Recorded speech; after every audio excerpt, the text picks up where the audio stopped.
Si je vous dis bout de vidange, arrivez-vous à imaginer ce que c'est? Non, il ne s'agit pas de la vidange de votre véhicule. Bienvenue sur la chaîne de Magie Solutions dédiée à l'eau et à l'assainissement. Les bouts de vidange sont des résidus extraits des systèmes d'assainissement non collectifs. En langage plus simple, ce sont les bouts que l'on retire des fosses septiques ou des latrines. Cette définition est à la fois globale et très simpliste, puisqu'elle ne prend pas en compte la grande diversité de la composition de ces bouts de vidange. Afin de mieux comprendre ce qu'elles sont, commençons à les définir par rapport aux autres types de déchets que l'on peut rencontrer dans l'assainissement. Les bouts de vidange appartiennent à la famille des déchets liquides et plus précisément à la catégorie des boues humaines. Dans cette catégorie, on retrouve à la fois les excrétas, les eaux usées et les bouts de vidange. Les excrétas sont ce que l'on appelle les déjections humaines et les urines.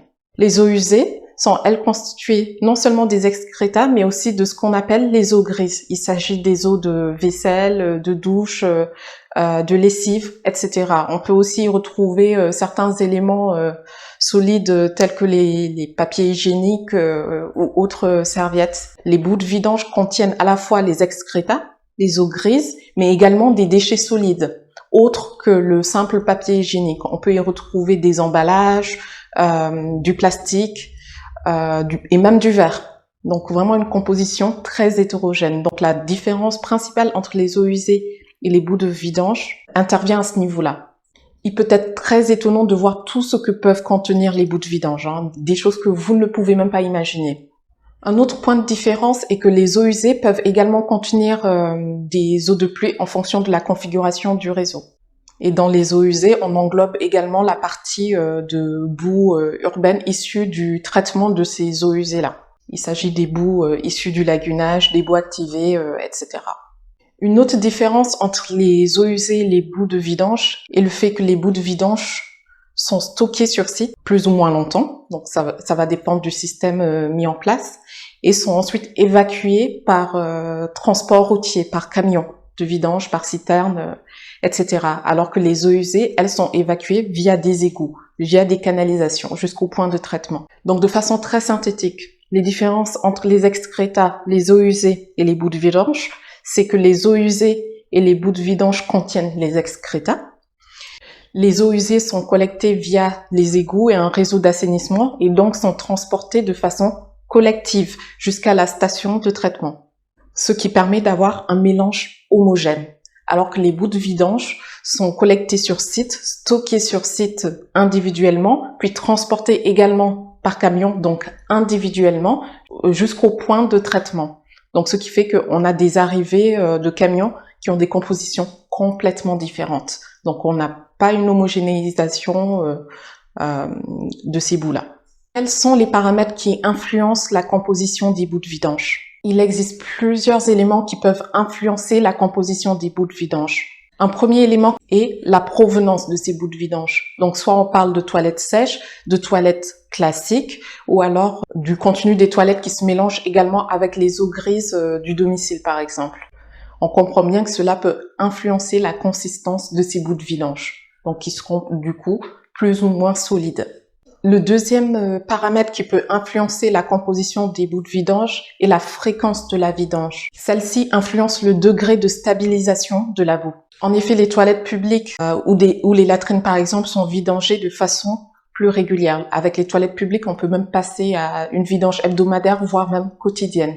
Alors qu'avec des fosses plus classiques, on se retrouve avec des vidanges qui peuvent aller jusqu'à tous les 2 ans, voire même tous les 4 ans. Donc on comprend bien qu'on peut se retrouver avec des boues plus ou moins fraîches. Un troisième paramètre qui peut influencer la composition des bouts de vidange est la méthode employée lors de la vidange.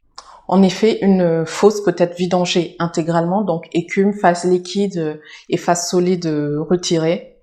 Une fosse peut être vidangée partiellement, uniquement la phase liquide, et lors de la vidange, de l'eau peut être ajoutée afin de faciliter le pompage.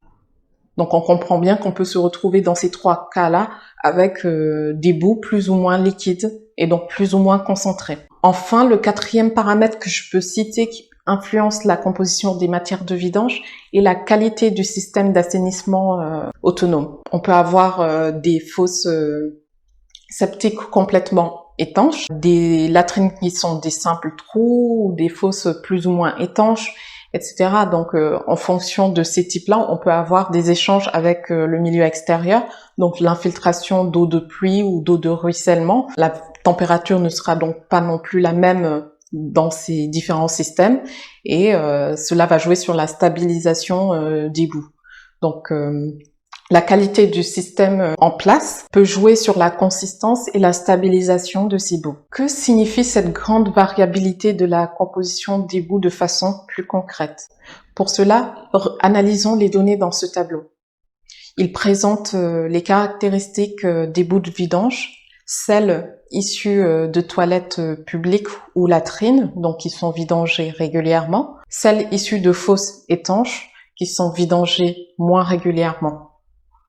Et pour comparaison, on a également les caractéristiques des eaux usées. Donc, intéressons-nous déjà aux boues de vidange. On voit bien qu'il y a un grand écart entre les boues issues de toilettes publiques et les fosses classiques. Si l'on s'intéresse par exemple à la DCO des boues issues de toilettes publiques, on peut avoir 20 000 en DCO comme on peut en avoir 50 000 et bien sûr toutes les valeurs entre ces deux extrêmes. Donc cela montre vraiment une très grande variabilité. Maintenant, comparons les caractéristiques de ces boues de vidange-là à celles des eaux usées. On voit qu'on a un facteur de 10, 100, voire même plus en fonction du paramètre considéré. On voit bien qu'avec les eaux usées, on a une gamme plus réduite, donc une composition, on va dire, assez fiable, assez stable, alors qu'avec les boues de vidange, il est vraiment difficile de donner une concentration moyenne, puisqu'elle ne sera pas représentative de tous les cas. Et dans ce tableau, on a réussi à séparer, par exemple, les boues des toilettes publiques et aussi celles des fosses.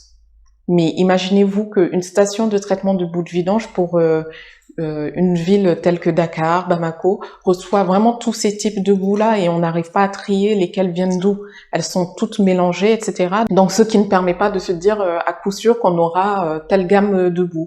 On aura vraiment une grande variabilité et c'est là que va se trouver le challenge pour déterminer la filière de traitement et également la dimensionner. Si vous souhaitez qu'on aborde certains sujets prochainement, n'hésitez pas à nous les laisser en commentaire. Si vous souhaitez être informé de toutes nouvelles vidéos, pensez à vous abonner à la chaîne et à activer les notifications. À très bientôt dans de prochaines vidéos.